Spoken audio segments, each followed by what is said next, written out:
चलो next MCQ discuss करेंगे chapter number 12 जिसका नाम है कंज्यूमर प्रोटेक्शन। अब एक चीज सबसे पहले तुमको याद रखना है, कंज्यूमर प्रोटेक्शन का मतलब होता है जो कस्टमर होता है, जो कंज्यूमर होता है, उसके इंटरेस्ट को मतलब उनके राइट्स को क्या करना, प्रोटेक्ट करना।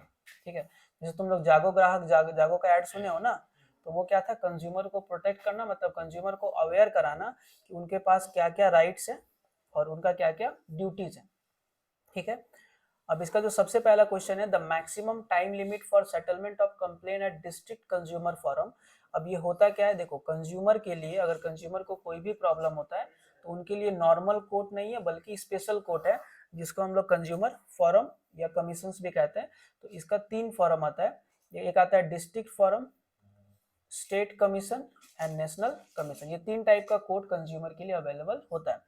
ठीक है, तो सबसे पहले डिस्ट्रिक्ट फोरम में जाएगा, यहाँ से सेटिस्फाई नहीं होने से स्टेट कमीशन, फिर नेशनल कमीशन, और यहाँ से सेटिस्फाई नहीं हुआ तो फिर जाना पड़ता है सुप्रीम कोर्ट, और वहां से अगर सेटिस्फाई नहीं हुआ तो फिर कोई ऑप्शन नहीं है।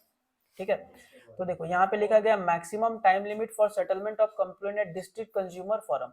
अगर तुम डिस्ट्रिक्ट कंज्यूमर फोरम में केस लड़ रहे हो तो उसका मैक्सिमम जो टेन्योर होगा डिसीजन लेने का जज का, वो कितने मंथ का होता है, 3 मंथ का। कितने मंथ का होता है, 3 मंथ का। 3 महीने में तुम्हारा जो भी डिस्प्यूट है वो सेटल होना क्या है, जरूरी है, कंपलसरी है।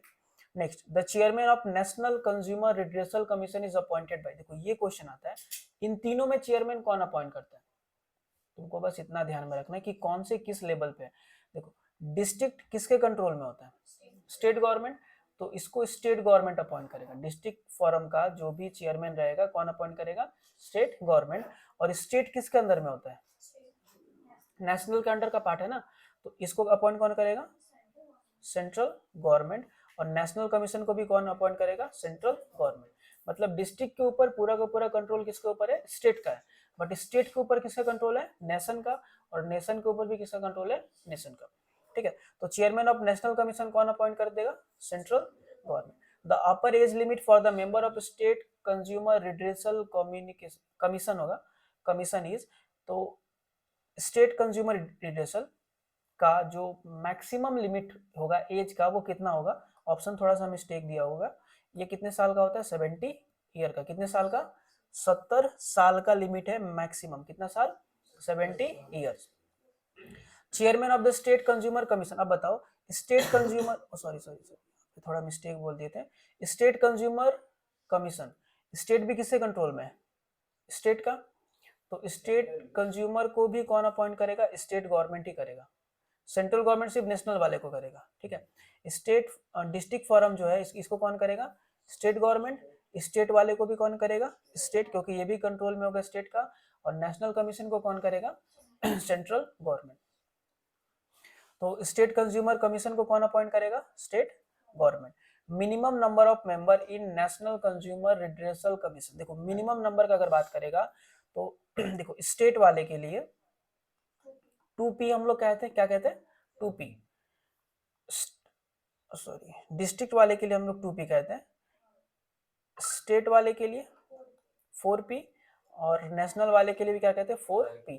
मतलब डिस्ट्रिक्ट वाले में टोटल मेंबर कितना, 2 ठो अदर मेंबर और 1 ठो प्रेसिडेंट, मतलब टोटल कितना, डिस्ट्रिक्ट में 3, स्टेट में कितना हो जाएगा, डिस्ट्रिक्ट में 3 क्योंकि 2P है ना, स्टेट में 4P माने 4 अदर मेंबर और 1 प्रेसिडेंट, माने कितना हो गया टोटल 5, और नेशनल में भी कितना होता है 5। तो 2P 4P करके याद रख लेना। अब पूछा गया यहाँ पे नेशनल में कितना होगा, तो 4P माने 4 + 1 माने कितना 5। अच्छा, an appeal can be filed within dash days in the Supreme Court against the order of National Consumer Redressal Commission। देखो हम नेशनल कंज्यूमर रिड्रेसल कमीशन तक पहुंच गए, अगर उसके डिसीजन से सेटिस्फाई नहीं हुए तो कहाँ चले जाएंगे, सुप्रीम कोर्ट। बट कितना दिन के अंदर में जाना पड़ेगा, इसके डिसीजन के 30 दिन के अंदर में जाना पड़ेगा, क्योंकि उसके बाद जाओगे तो वो वैलिड नहीं माना जाएगा। The president of district consumer forum में बी, अब डिस्ट्रिक्ट लेवल का है तो इसका जज भी कौन होगा, डिस्ट्रिक्ट जज। ठीक है, the number of member in district forum, बार बार ये क्वेश्चन आएगा, डिस्ट्रिक्ट फोरम इसके बदले क्या यूज करेंगे, 2P। डिस्ट्रिक्ट लेवल पे है तो 2P, टोटल मेंबर कितना हो गया 3, जिसमें 1 प्रेसिडेंट और 2 other member. The Pioneer of consumer protection movement is, ठीक है। तो देखो ये बहुत ही इंपॉर्टेंट क्वेश्चन है, ये आता भी एग्जाम में। पायनियर का मतलब क्या होता है, जो जनक समथिंग। कंज्यूमर प्रोटेक्शन मूवमेंट जो है ना, उसको कौन स्टार्ट किया था, तो उसका नाम क्या है, राल्फ नडर। ठीक है, इसको याद रखो। देखो मूवमेंट, प्रोटेक्शन मूवमेंट है ना, मतलब क्या, आंदोलन वगैरह। तो आंदोलन कैसे करोगे, डर के कि बिना डर है? हाँ, तो बस ना डर करके याद रखना, ठीक है। तो pioneer of consumer protection movement क्या हो गया, नाडर, है ना, Ralph Nader. Next, which of the following is not considered as good as per consumer protection act. इनमें से कौन सा गुड्स नहीं है? लैंड पता है, गुड्स नहीं होता है। In which state of India consumer protection act is not applicable. ये फिलहाल हट जाएगा, फिलहाल हर जगह एप्लीकेबल है, लेकिन अगर ऐसा ही क्वेश्चन दे दे तो हम लोग जम्मू एंड कश्मीर को सिलेक्ट करेंगे, क्योंकि पता है कि मैक्सिमम जो एक्ट है वो जम्मू एंड कश्मीर में एप्लीकेबल नहीं होता है। हमको पता है होल ऑफ इंडिया है कि कंज्यूमर प्रोटेक्शन पूरे इंडिया में एप्लीकेबल है, बट जम्मू एंड कश्मीर में वो मामला चल रहा है, तो उसके मैटर में ये एप्लीकेबल नहीं है। Next, consumer protection act is applicable in India for. अच्छा, कंज्यूमर प्रोटेक्शन एक्ट किसके लिए एप्लीकेबल है, किसके लिए चल रहा है? सेलर के लिए, सप्लायर के लिए, protection of the consumer interest, या all of this? Consumer protection act तो हम लोग कंज्यूमर के इंटरेस्ट के लिए बना रहे हैं ना। नेक्स्ट है तुम्हारा, consumer protection act was introduced. Consumer protection act कब आया था? 1986, 1986। कंज्यूमर प्रोटेक्शन एक्ट कब आया था? 1986, 1986। Chairman of state commission is appointed by. State वाले को कौन करेगा? State government. In consumer protection act the number of rights of consumer, consumer का कितना अधिकार है? 6 राइट है। कितना? कंज्यूमर का कितना राइट्स है? 6। ये याद रखना, बहुत एग्जाम में आता है।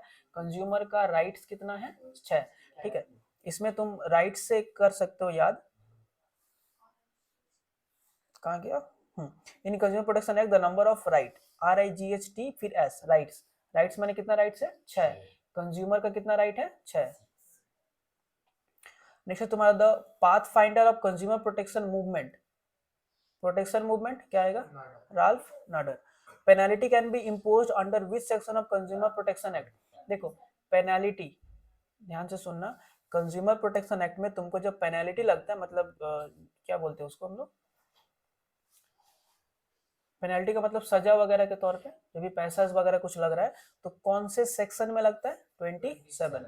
ठीक है, कंज्यूमर प्रोटेक्शन एक्ट में अगर कुछ पेनल्टी लगेगा तो कौन से सेक्शन में लगेगा? 27।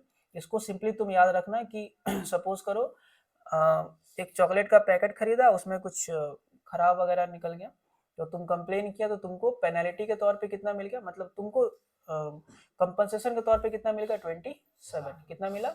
27 रुपया। तो 5 रुपया के बदले कितना मिल गया? 27 रुपया। तो पेनल्टी का बात आएगा सेक्शन, तो पेनल्टी तुमको कितने का मिला था? 27 रुपए का। कितने का? 27 रुपए का। Next, consumer protection act, consumer protection act आया कब था? 1986, 1986। ठीक है, कब? 1986। और एप्लीकेबल कब हुआ था? 15 अप्रैल 1987। जो स्टार्टिंग वाला कंज्यूमर प्रोटेक्शन एक्ट आया था ना, एक्ट था कब का? 1986 का। और लागू कब किया गया था? 15 अप्रैल 1987। अब इसको याद करने के लिए देखो 1987, इस डेट को बस एक डेट याद रखना कि लागू कब किया गया था? 87। अब कैसे? 87 का मतलब क्या होता है? सताना, जानते हो? सताना, परेशान करना। तो 87 के पहले कंज्यूमर को क्या किया जाता था? परेशान किया जाता था, इसीलिए एक्ट बना कौन सा? कंज्यूमर प्रोटेक्शन एक्ट, ताकि कंज्यूमर को हम लोग क्या कर सके? प्रोटेक्ट कर सके। ठीक है, तो 87 मतलब सताना। तो प्रोटेक्शन एक्ट के बारे में अगर आएगा तो कब आया था? 1987। कितने अप्रैल को? 15 अप्रैल। अब 15 अप्रैल थोड़ा सा याद रखना, क्योंकि साल का स्टार्टिंग में नहीं हुआ, 15 दिन के बाद। ठीक है, तो 1987 लागू किया गया था 1987 को। बट एक्ट कब का होता है? हमेशा एक साल पहले का। तो एक्ट था 1986 का, बट लागू कब हुआ था? 1987, 15 अप्रैल। कंज्यूमर प्रोटेक्शन एक्ट कहां पर एप्लीकेबल नहीं है? Jammu and Kashmir. Number of member of district forum, district forum क्या होगा? 2P। क्या? 2P। कितना हो गया फिर? 3। Number of member in state commission 4P, माने कितना हो गया फिर? 5 आंसर होगा। ठीक है, नेक्स्ट है तुम्हारा the president of state commission is appointed by. State commission है, कौन अपॉइंट करेगा? स्टेट गवर्नमेंट, क्योंकि स्टेट गवर्नमेंट के कंट्रोल में आता है। Number of member in national commission 4P, कितना हो गया 5। The president of national commission is appointed by national commission, central, क्योंकि नेशनल लेवल पर राइट्स किसका होता है, सेंट्रल गवर्नमेंट का। District forum can be settle disputes, district forum में कितने तक का डिस्प्यूट सॉल्व हो सकता है, ये पुराना था 20 लाख का, ठीक, करेंटली ये चेंज हो गया है।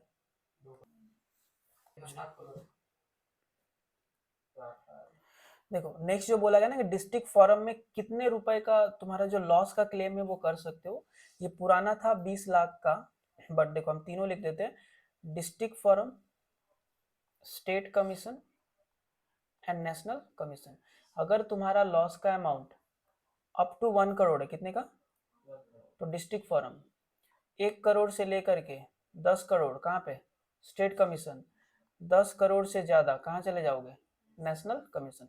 ये न्यू रूल है, न्यू रूल के हिसाब से 1 करोड़, 10 करोड़ और उससे ज्यादा, माने अप टू 1 करोड़, 1 करोड़ से 10 करोड़, 10 करोड़ से ज्यादा, ये तीनों तुम्हारा अमाउंट है। बट पहले क्या था, 20 लाख, फिर 1 करोड़, फिर 1 करोड़ से ज्यादा। ये पुराना लिमिट था कितने का, 20 लाख, 1 करोड़ और 1 करोड़ से क्या ज्यादा, ये पुराना लिमिट है। और नया लिमिट है ये ऊपर वाला, ठीक है। अब यहाँ पे पुराने वाले के बेस में दिया गया है, जब ऑप्शन ना हो तो ऑब्वियसली हम लोग पुराने वाले को सिलेक्ट करेंगे, अदरवाइज न्यू वाले को करेंगे। तो डिस्ट्रिक्ट फोरम का जो सेटलमेंट है वो कितने तक का कर सकते हैं, हमको पता है कितना करोड़ तक का, 1 करोड़, बट यहाँ पे कहीं भी ऑप्शन नहीं है, तो हम लोग क्या करेंगे इसको फिर अप टू 20 लाख, ठीक है। State commission can settle dispute, state commission में कितने तक का डिस्प्यूट जाएगा, स्टेट कमीशन में 1 से लेकर के 10 करोड़ जाता है, बट ये पुराना बुक है इसलिए दिया गया कितना, अप टू 1 करोड़। तो हम लोग बट ऑप्शन यही मिलेगा, 1 से लेकर के कितना, 10 करोड़। अगर वो ना हो तो फिर अप टू 1 करोड़ हम लोग करेंगे। नेक्स्ट है नेशनल कमीशन में कितना जाएगा, 10 करोड़ से ज्यादा, जो 1 करोड़ है वो कितना बन गया, 10। World consumer right day is celebrated on, कब, 15 मार्च।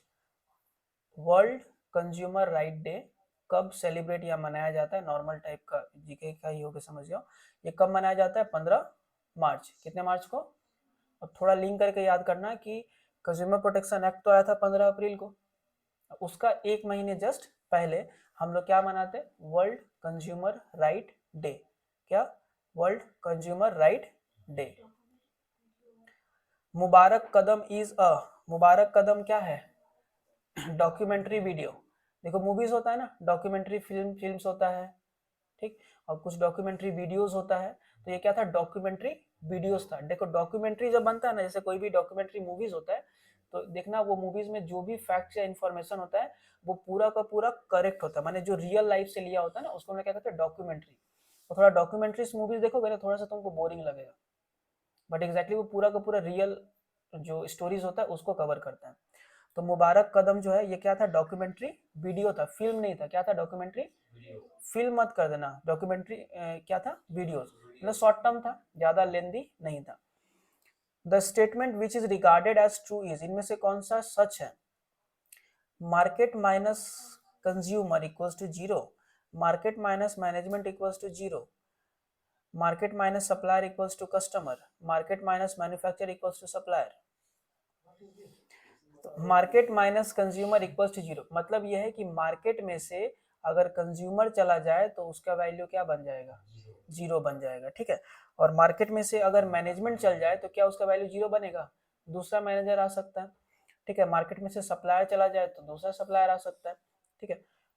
तो ये लास्ट वाले को थोड़ा सा रट लेना, हालांकि थोड़ा अजीब ही क्वेश्चन है। नेक्स्ट है, which of the following is not a consumer right according to the consumer protection act 1986। इनमें से कौन सा कंज्यूमर का राइट नहीं है। कंज्यूमर का कितना राइट्स है, 6 गो राइट है। तो राइट टू परचेज, देखो राइट टू एजुकेशन है, इंफॉर्मेशन है, राइट ऑफ चॉइस है, बट राइट टू परचेज करके कोई भी राइट्स गिवन नहीं है, खरीदने का अधिकार है ऐसा कुछ राइट्स नहीं है। Which of the following is a consumer right according to the consumer protection act, इनमें से कौन सा कंज्यूमर का राइट है, राइट टू कंजप्शन, यूज करना, right to purchase, right to safety, right to protect, protest, protest है, protect होता तो अलग मैटर था, राइट टू सेफ्टी ये है कंज्यूमर का राइट, ताकि वो कोई भी सामान को अगर परचेज करता है तो उसके पास राइट है कि वो यूज करके सेफ रहे, क्या रहे, safe. An appeal against the order of the state commission can be file to the national commission. देखो स्टेट कमीशन से नेशनल कमीशन में जाएंगे तो कितने दिन का टाइम होता है, यहाँ भी 30 डेज का होता है। देखो तो इसका जो टाइम लिमिट है वो कितने दिन का है, 30 डेज का। कितने दिन का? An appeal against the order of district forum can be file to the state. देखो डिस्ट्रिक्ट से स्टेट में जाने का जो टाइम है वो कितने दिन का है, 30 डेज का। ठीक है, ज्यादा यही रिनाउंड है, बट हाँ डिस्ट्रिक्ट से स्टेट में जाने का जो टाइम है, हाँ वो पुराने के हिसाब से 30 डेज है, बट अभी जो नया रूल बना हुआ, नया रूल तुम समझ लो, हम लोग न्यू वाले को ही लिखेंगे। डिस्ट्रिक्ट से स्टेट में जाने का 45 डेज, स्टेट से नेशनल में जाने का 30, और नेशनल से लेकर के सुप्रीम कोर्ट में जाने का कितना, 30। मैंने 45, 30 और 30 दिन का टाइम है। ठीक है, डिस्ट्रिक्ट वाले में क्या मिलता है, टाइमिंग थोड़ा ज्यादा, डिस्ट्रिक्ट से कहाँ जाने के लिए, स्टेट में जाने के लिए। तो यहाँ पे राइट आंसर कौन सा होगा, विद इन 45 डेज। बट ये ऑप्शन ना हो तो 30 डेज, ऑप्शन ना हो तो 30 डेज करना पड़ेगा, क्योंकि बहुत बार न्यू वाले को फॉलो नहीं किया जाता है। The symbol which is used with eco mark label is, देखो the symbol which is used with eco mark. अच्छा इनमें से किस में हम लोग इको मार्क का यूज कर, देखो इको मार्क कौन सा आता है, अर्थन पिक्चर। अर्थन पिक्चर मतलब देखो बहुत सारा तुम लोग प्रोडक्ट दिए देखे होगे जिसमें एक हंडी का छाप होता है, देखो पतंजलि का कुछ प्रोडक्ट देखना, हाड़ी, हाड़ी होगा मट्टी का हाड़ी, उसका छाप होगा। किसी भी प्रोडक्ट में अगर वो छाप होता है, इसका मतलब वो प्रोडक्ट इको फ्रेंडली है। इको फ्रेंडली का मतलब उसको तुम कंज्यूम करने के बाद अगर उसके फेंक भी दोगे ना, तो उससे इन्वायरमेंट को कोई भी पॉल्यूशन नहीं होगा। तो इसको हम लोग क्या कहते हैं, इको फ्रेंडली प्रोडक्ट। कभी प्रोडक्ट देखना उसमें बहुत सारा मार्क होता है, इको फ्रेंडली होता है, 20 मार्क, हॉल मार्क सुने हो ना, हॉल मार्क होता है, एफपीओ का मार्क होता है फूड प्रोडक्ट में जो लगता है। अच्छा नेक्स्ट है तुम्हारा उपभोक्ता जागरण। क्या है, उपभोक्ता जागरण। ये क्या है, एक जर्नल है, क्या है, और कौन सा जर्नल है, क्वार्टरली। कौन सा है, क्वार्टरली। क्वार्टरली का मतलब हर 3 महीने के बाद ये आता है। ठीक है, consumer exploitation arise due to, consumer को एक्सप्लॉइट किया जाता है, धोखा दिया जाता है कब, immoral acts, unfair trade practice. क्या होता है, अनफेयर ट्रेड प्रैक्टिस। कोई कस्टमर को धोखा देने के लिए क्या कहता है, अनफेयर ट्रेड प्रैक्टिस, जिसका मतलब होता है कि प्राइस को बढ़ाना, ब्लैक मार्केटिंग करना, होर्डिंग करना, ये सब। In which year state, sorry Indian state the consumer protection act is not applicable on before 5 August 2019। ये राइट थोड़ा क्वेश्चन है। 5 अगस्त 2019 के पहले कहाँ पे कंज्यूमर प्रोटेक्शन एक्ट एप्लीकेबल नहीं था, तो आंसर क्या था, Jammu and Kashmir. National commission में जो कंप्लेन जाएगा वो कितने का जाएगा, एक्सीडिंग न्यू रूल के हिसाब से कितना, 10 करोड़। कितना, एक्सीडिंग 10 करोड़ न्यू रूल के हिसाब से। ओल्ड रूल का बात करें तो एक्सीडिंग 1 करोड़।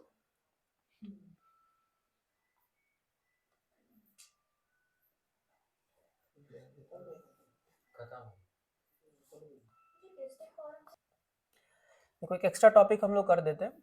ये टॉपिक है quality marks of the different product. मतलब अलग अलग प्रोडक्ट में देखना मार्क लगा हुआ रहता है। जैसे कि अगर तुम चावल का बोरा देखे होगे तो उसमें नो हुक का मार्क होता है, देखे हो कि हुक का यूज नहीं करना है। अगर गोल्ड परचेज करेंगे तो देखना कौन सा मार्क होता है गोल्ड में, 20 मार्क, जिसको हम लोग हॉलमार्क कहते हैं। हॉलमार्क सुने हो ना, या फिर आईएसआई मार्क देखे हो, सेलफोन खरीदते देखना आईएसआई मार्क होता है। ठीक है, उसके अलावा इको मार्क होता है, एफपीओ, एफपीओ भी बहुत सारा प्रोडक्ट में तुमको मिलेगा एफपीओ करके, जो कि कौन से प्रोडक्ट में होता है, फूड प्रोडक्ट में। ये सब मार्क होता है। अच्छा इस ये सब मार्क का मतलब क्या होता है, देखो तुमको सिंपल सा ये चीज समझना है कि अगर हमसे ये पूछ दे कि बताओ गोल्ड और ज्वेलरी पे, गोल्ड पे और सिल्वर के ज्वेलरी पे कौन सा मार्क होता है, तो क्या होगा, हॉलमार्क। क्या होगा, हॉलमार्क। और हॉलमार्क का दूसरा नाम क्या है, 20 मार्क। देखो याद करने का जो ट्रिक है, यहाँ पे देखो 20 मार्क है ना, तो 20 चोरों ने हॉल से गोल्ड एंड सिल्वर चोरी किया। बस इतना याद रखना कि 20 चोर मिलकर के कहाँ से चोरी किया, 20 चोर मिलकर के हॉल से गोल्ड एंड सिल्वर का जो ज्वेलरीज है उसको चोरी किया। स्टेटमेंट खाली 2-3 बार पढ़ना, फिर तुमको अगर बोल देता है कि गोल्ड एंड सिल्वर के ऊपर कौन सा मार्क यूज करते हैं, तो चोरी करने में 20 चोर और हॉलमार्क, तो या तो 20 मार्क कह लो या फिर हॉलमार्क। नेक्स्ट है तुम्हारा एग मार्क। कौन सा मार्क, एग मार्क।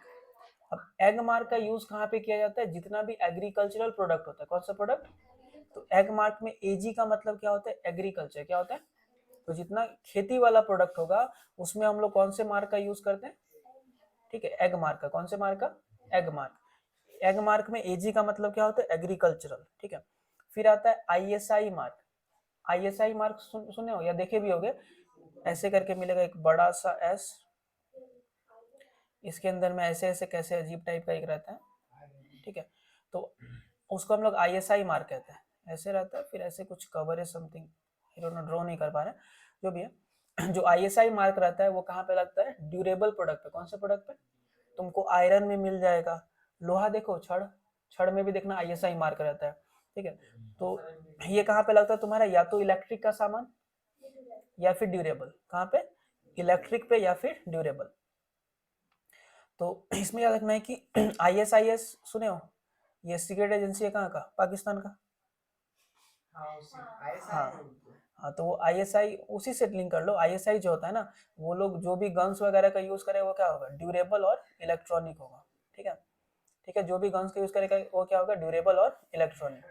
नेक्स्ट आता है eco mark. Eco mark, eco में इको का मतलब है पतंजलि वाला, कौन सा, ठीक है, तो इको मार्क का मतलब होता है इको फ्रेंडली प्रोडक्ट पे। कौन से प्रोडक्ट पे, जिस प्रोडक्ट से इन्वायरमेंट को कोई भी मतलब पॉल्यूशंस वगैरह नहीं होगा, उस प्रोडक्ट पे हम लोग कौन से मार्क का यूज करते हैं, इको मार्क, मतलब इको फ्रेंडली प्रोडक्ट। FPO, जितना भी फूड का प्रोडक्ट देखोगे ना, फूड वाला पैकेजिंग में जो आता है, तो उसमें देखना FPO वाला मार्क होगा। कौन सा मार्क होगा, बस तुम्हारा माइंड में क्वेश्चन ये होगा कि हर फूड वाले प्रोडक्ट पे तो ये मार्क नहीं होता है। देखो FPO का मार्क अगर पड़ गया ना, इसका मतलब वो खाना सेफ है, क्या है, सेफ है, तो ये क्वालिटी एश्योरेंस देता है। तो FPO मार्क किसमें होगा, फूड प्रोडक्ट पे। कौन से प्रोडक्ट पे, क्योंकि FPO food product, food product,